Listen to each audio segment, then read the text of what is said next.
Okay, so this is a tutorial on the brachial plexus. So the brachial plexus is a somatic plexus formed by the anterior rami of C5 to C8 and most of the anterior ramus of T1. So the brachial plexus, as you can see, it originates in the neck and then it passes over the first rib, so you can see that here, and then it goes underneath the clavicle to enter the axilla. So we're going to take a look at some of the structures in relation to the brachial plexus. And we're also going to take a look at the basic layout of the brachial plexus. So immediately exiting the intervertebral foramen, you've got the parts of the brachial plexus which are referred to as the roots.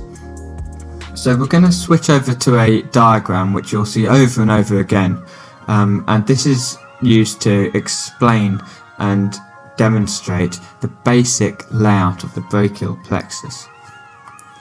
So this is a diagram you need to familiarise yourself, and it gives you a basic concept of the brachial plexus. So proximally here we're looking at the roots of the brachial plexus. So you can see the numbers on the right. So these number the spinal nerve which gives rise to these roots. So like I mentioned, the brachial plexus is formed from the ventral rami of spinal nerves C5 to C8 and most of the anterior ramus of T1. So these are called roots, and then these roots form trunks. So C5 and C6 converge to form the superior trunk. C7 continues to form the middle trunk, and the C8 and T1 form the inferior trunk. So then next, each trunk gives rise to an anterior and a posterior division. So the superior trunk has an anterior and a posterior division, the middle trunk has an anterior and posterior division, and so does the inferior trunk, so a posterior and an anterior division. And then these divisions give rise to chords. So you've got the lateral chord, the posterior chord, and the medial chord. So you've got roots, trunks, divisions, and chords. And you'll notice that there's several different branches coming off the various parts of the brachial plexus. So you've got nerves coming off the roots, you've got nerves coming off the trunk, and you'll notice that there's no nerves coming off the divisions, but then you've got nerves coming off the chords, and then you've got terminal nerves. So I remember the roots and trunks by just thinking of a tree. A tree starts from the roots and then you've got the trunk. So the roots are the first thing of the brachial plexus, and then you've got the trunk. And then a tree divides, so you've got the divisions. So you've got the anterior and posterior divisions after the trunks, and then you've just got to remember that chords are at the end. I don't have any special way of remembering that. So you've got the lateral, posterior and medial chords at the end. So just coming back to the 3D model, we've got I've dissected away all the additional nerves that come off the brachial plexus, and you can see the basic structure with the roots, the trunks. The divisions lie under the clavicle, which I've removed, so the clavicle would run between the sternum and acromion process of the scapula. And then you've got the chords further down, so around here.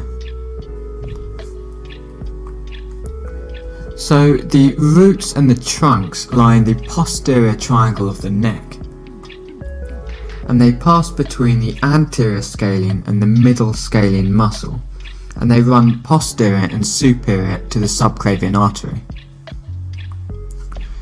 So you can see this posterior triangle here. So you've got the posterior border is the anterior part of the trapezius, the anterior border is the posterior border of the sternocleidomastoid, and the base is the middle third of the clavicle. So the brachial plexus, the roots and the trunks emerge from in this posterior triangle.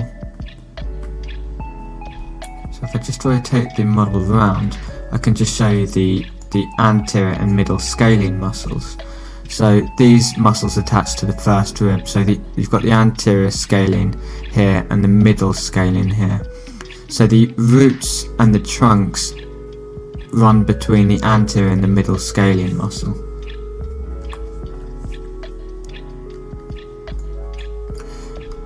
So then the brachial plexus then passes underneath the clavicle and over the first rib. So behind the clavicle you get the divisions of the brachial plexus, so you get the anterior and posterior divisions of the trunks. And then you've got the cords which lie in the axilla, so this region here. So you've got the lateral, the posterior and medial cord lying in the axillary region, and they've got an important relationship with the axillary artery. So they lie around, the cords lie around the second part of the axillary artery. So this diagram here shows it quite nicely. So you've got the axillary artery here, and you've got the lateral cord running lateral to the axillary artery. The medial cord you can just see here, and it runs medial to the axillary artery, and the posterior cord runs behind the axillary artery. So just to illustrate the point about the axillary artery, let's just take a look at this diagram. So you've got the C5, C6, C7, C8, T1 roots. C5 and C6 unite to form the superior trunk, C7 continues to form the middle trunk, and C8 and T1 unite to form the inferior trunk. So then you've got these divisions. So each trunk has an anterior and posterior division. So the superior trunk has an anterior division which continues like this. The posterior division goes posteriorly to form the posterior cord.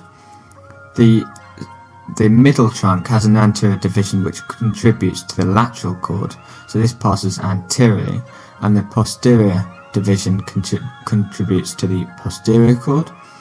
And then the inferior trunk has a posterior branch which contributes to the posterior cord, and it's got an anterior branch which continues to form the medial cord.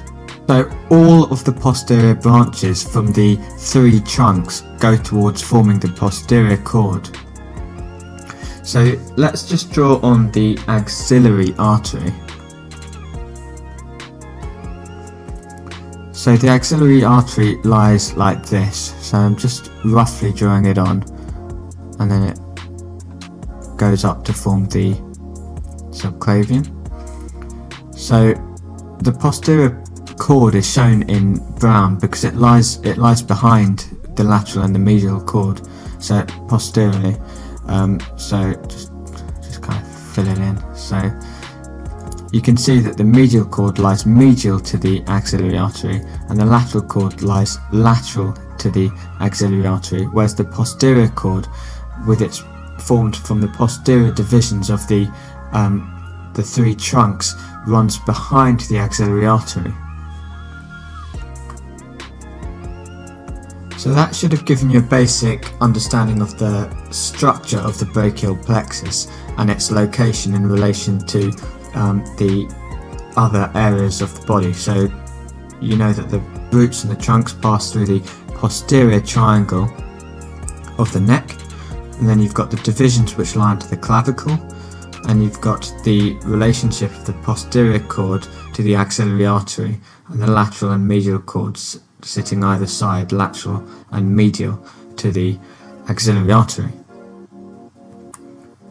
So next we'll take a look at the various branches of the brachial plexus, the terminal nerves and the branches which come off the roots and the trunks and the cords.